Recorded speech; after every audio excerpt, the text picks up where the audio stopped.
Bienvenido a Tiempo con Dios. Qué bueno que estás aquí. Nos alegra poder compartir este momento contigo. Creemos que Él siempre tiene algo que hablar a nuestras vidas, y hoy no es la excepción. Esta es la confianza que tenemos al acercarnos a Dios, que si pedimos cualquier cosa conforme a su voluntad, Él nos oye.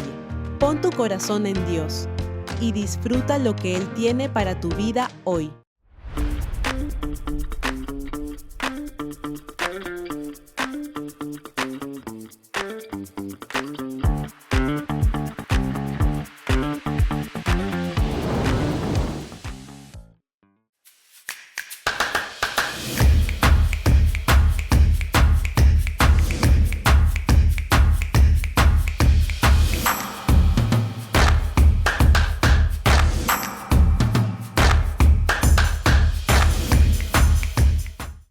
Entonces, es importante tener un entendimiento que la vocación no se va a dar si no cursas el camino de la preparación. Atletas, competidores, artistas, matemáticos, científicos, un montón de gente que tiene que pasar por tiempos de preparaciones extensos para poder lograr ver aquello con lo que un día te inspiraste.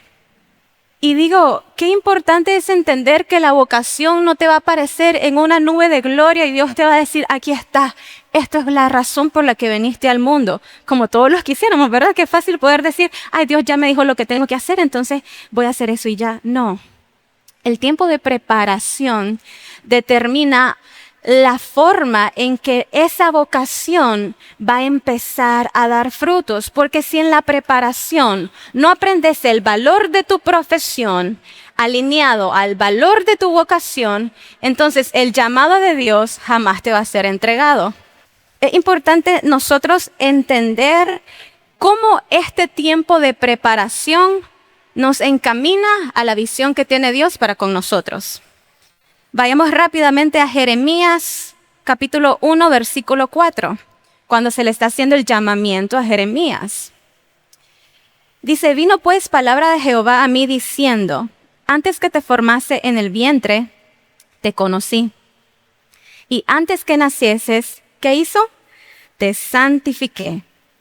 Te di por profeta a las naciones. Y digo yo, ¿cuánto poder hay en esta palabra? Porque ni siquiera estaba este cuerpo, ese cuerpo que los tiene sentado en ese lugar, no estaba ese cuerpo cuando Dios ya sabía tu profesión, tu vocación y tu llamado. Entonces no viniste a este mundo por un error, no viniste a este mundo por accidente, no cursaste la profesión que cursaste porque no tenías de otra, no estás en los lugares en los que estás porque eso es lo que la vida te ha lanzado, no, estás ahí porque antes que te formases en ese vientre, Dios ya sabía quién eras. Antes que nacieses, ¿qué dice?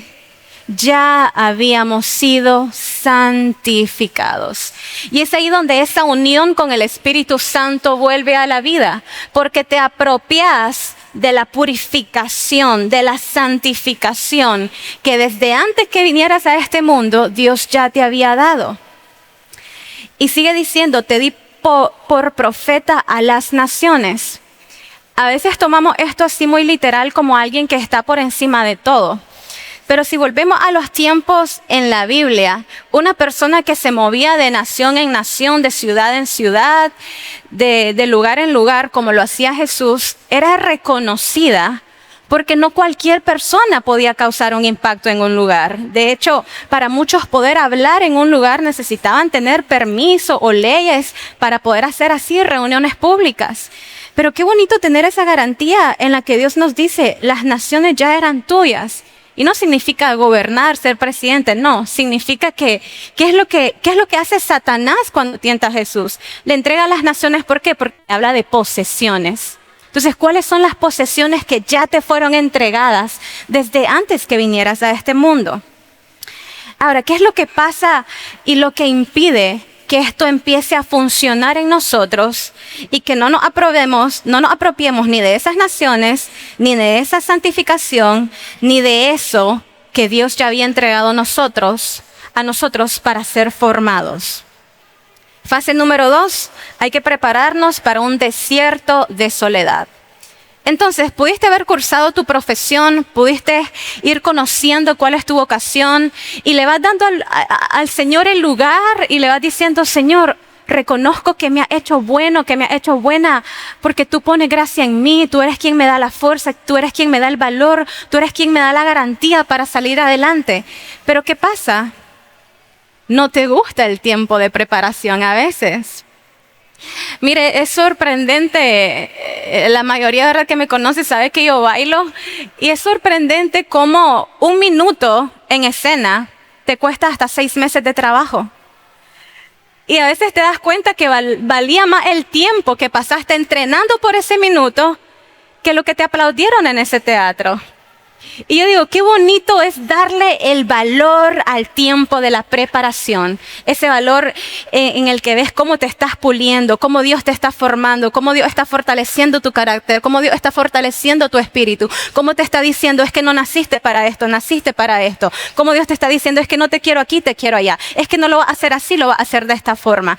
Entonces, ese tiempo de preparación es importante. ¿Y por qué hablo de un desierto de soledad?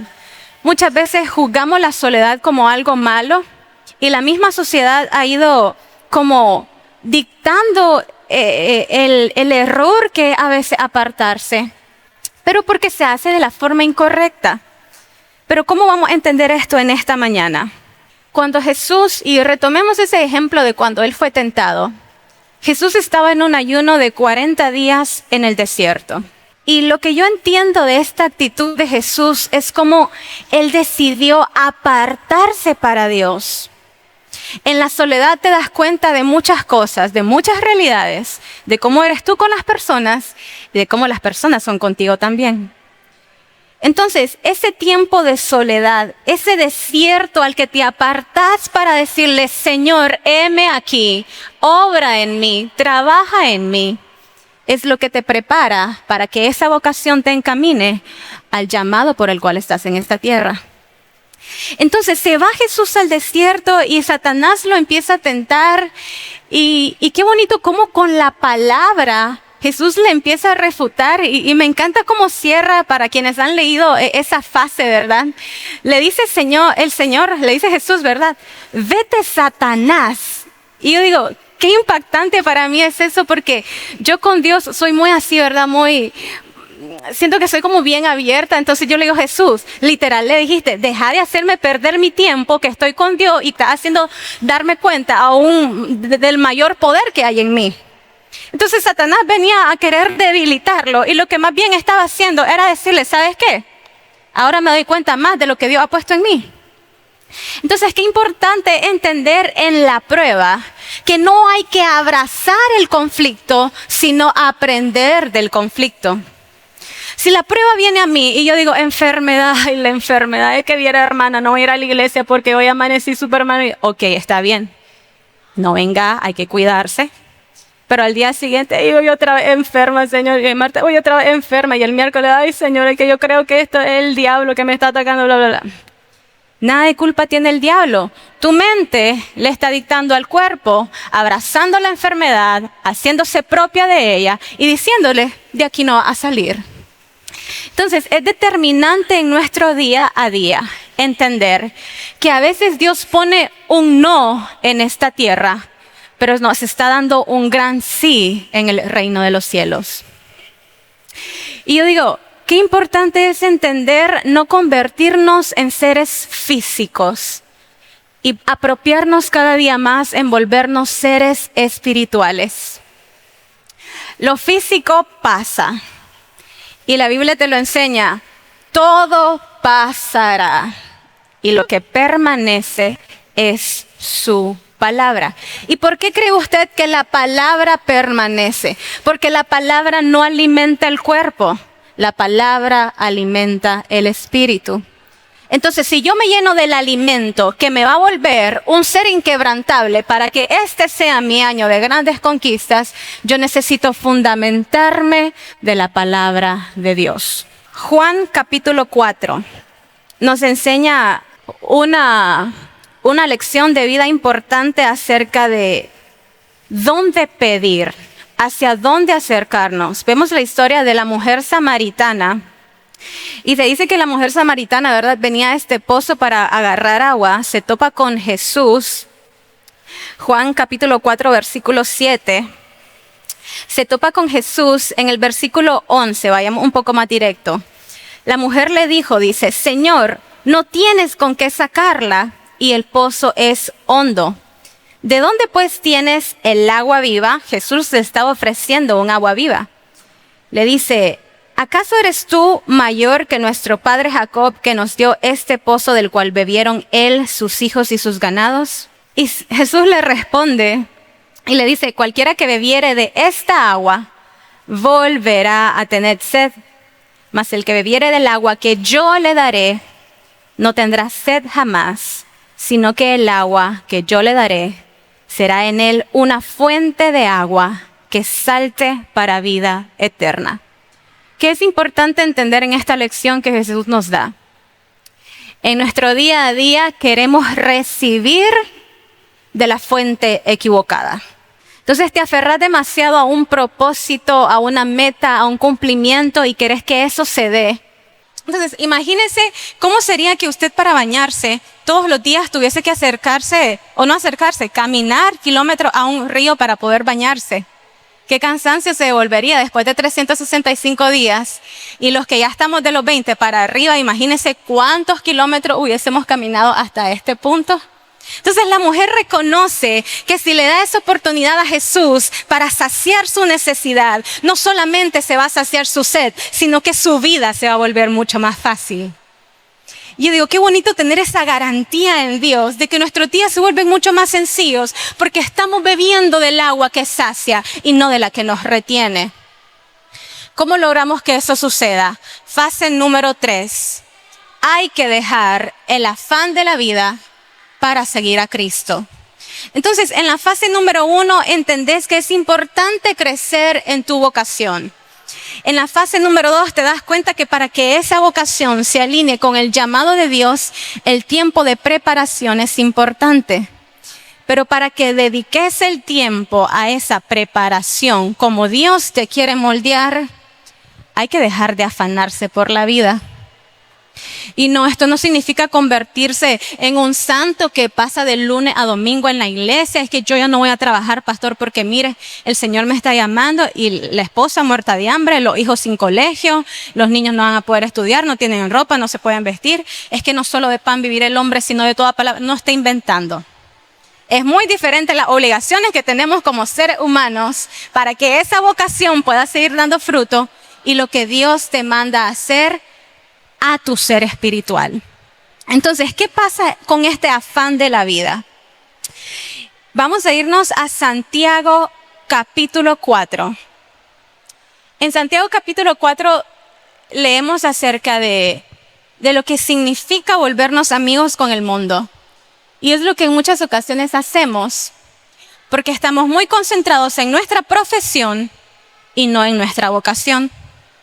Entonces estás muy enfocado en que profesionalmente te veas como la persona más exitosa, pero te olvidas que hay todo un llamado de parte de Dios que quiere hacer a través de esa profesión para poder alinearte a lo que Él te está pidiendo.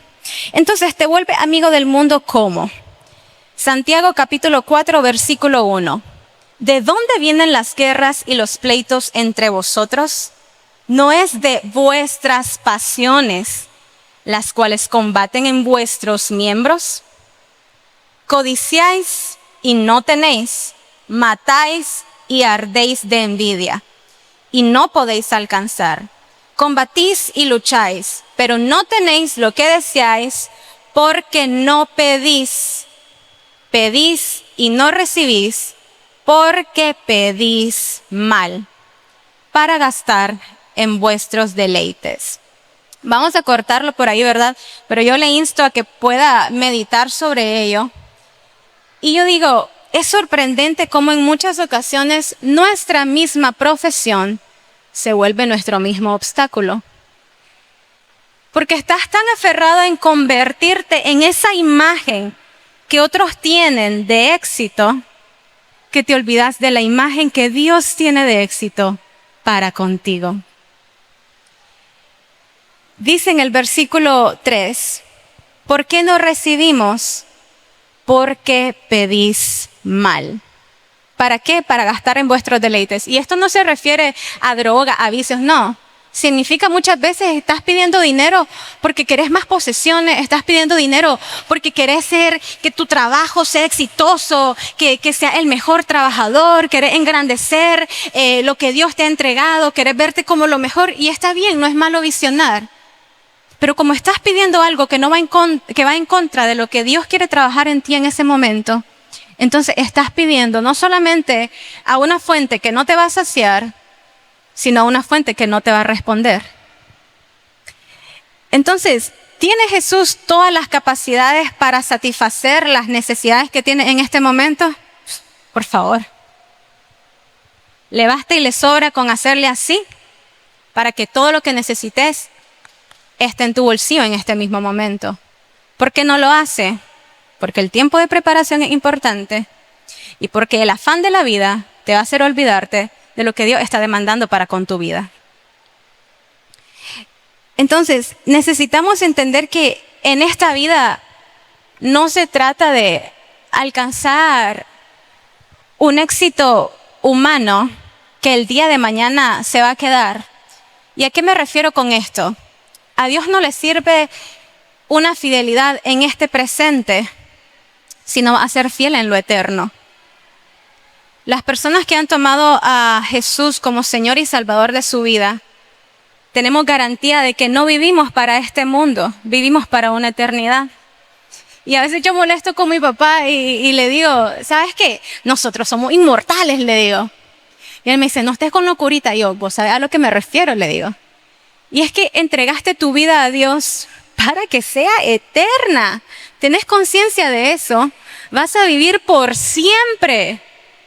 Por siempre. Entonces, ser fiel significa fidelidad por siempre. No fidelidad cuando necesito ver a Dios obrar. No fidelidad cuando las cosas están mal y sé que necesito buscar más de Dios. No fidelidad cuando sé que necesito que Él respalde lo que estoy haciendo. No, significa fidelidad siempre. Y eso es lo que marca la diferencia entre una persona inquebrantable y una que no lo es. Y yo digo, qué bonito, salga usted una mañana, vea al cielo y diga, esa es mi casa. No este cuarto de habitación, no esta morada, esa es mi casa. No es como cuando te hospedaste en un lugar, cuando viajaste a un país, que estás momentáneo. Eso es lo que estás haciendo en esta tierra. Pero tu vida fue creada para ser eterna en el cielo. Y digo, qué bonito tener conciencia de esto, porque entonces te das cuenta que el afán por la vida no te lleva a nada, pero que el afán por Dios te lleva a todo. Yo digo, qué afición ahorita todo el mundo con el mundial. Y no voy a decir que eso es malo, eso es locurita. Está bien que uno tenga inspiración y pasión por el deporte, buenísimo. Pero me intriga mucho cómo las personas, es que este es mi equipo, no, vos vas a perder, no, vos vas a perder. Ni saben los jugadores que vos existís en este mundo y vos le estás atinando a quién va a perder y a quién va a ganar. ¿Pero por qué? No sé si alguna vez les pasó que te tocó tal vez ser capitán o líder de algún equipo y empezaban y decían, ok, ahora van a seleccionar su equipo. Ni tontos, ni cortos, ni perezosos. Los mejores jugadores en tu equipo, ¿verdad? Me va a decir que usted le atina al equipo que jamás ha clasificado en el mundial. Usted le atina a los que saben que tienen 3, 4, 5 copas. Con ese me voy. Es que ahí está este jugador que juega para el Barça, es que se juega para el Madrid. ¿Por qué? Mirás las fichas que están en juego. Mirá dónde están los buenos equipos, quién puede ganar y quién no. Y te aseguro que eso hacía si te tocaba ser capitán. Y te tocaba elegir, entonces se te acercaba la amiga, no, es que esa corre lento, esa no, entonces, ¿verdad? ¿Por qué? Porque quiere ganar. Entonces, ¿cómo podemos aplicar esto a lo que Dios está demandando de nosotros? ¿Dios te va a ser fiel aun cuando peques? Sí, pecamos todos los días y Dios sigue siendo fiel. Pero ¿qué hace la diferencia? Tu fidelidad para con Él. Porque si decimos que estamos destinados a una vida eterna, Estás aceptando que el día de mañana que a Jesús, a Dios Padre, le toque formar su equipo, Él te va a elegir porque sabes que sos un jugador que va a ganar, porque sabes que sos un cristiano que ha sido fiel, porque sabes que una persona que no va a dejar de luchar en la batalla, sino que se va a volver un ser inquebrantable para que este sea su año de conquista. Entonces no estamos viviendo para lo que tengo que hacer hoy, no estoy viviendo para lo que tengo que hacer mañana, estoy viviendo para que el día de mañana que Dios levante a la iglesia, que Dios levante a su pueblo, Él pueda decir, yo la quiero a ella, yo lo quiero a él, porque Él va a ganar, porque Él va a luchar, porque Él va a hacer que cuando la iglesia se levante y la iglesia sea glorificada, el nombre de Dios sea exaltado. Qué impactante es ser fiel en medio de la lucha, es ser fiel en medio de la prueba.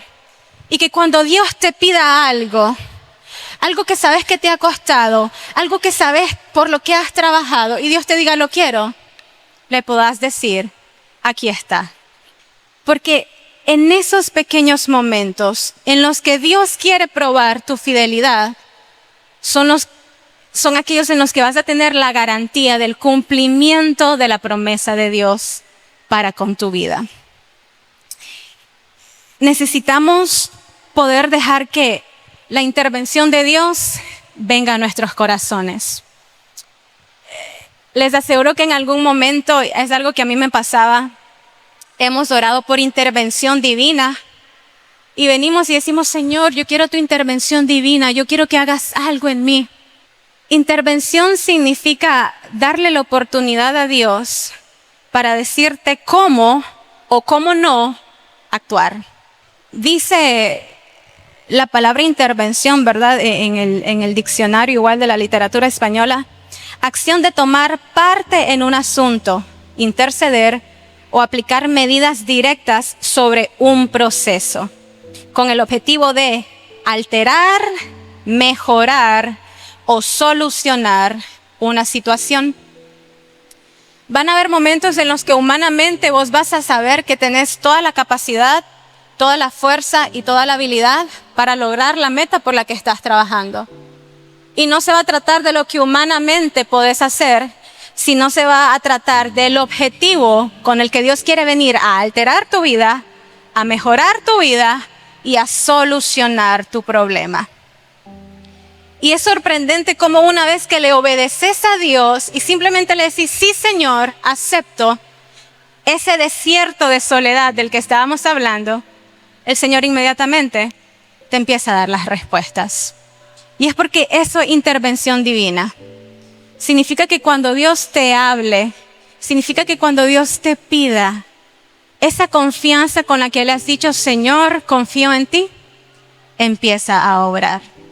Hechos capítulo 2, y por ahí vamos a ir cerrando.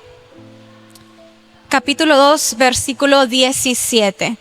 Y en los postreros días, dice Dios, derramaré de mi espíritu sobre toda carne, y vuestros hijos y vuestras hijas profetizarán, vuestros jóvenes verán visiones, y vuestros ancianos soñarán sueños.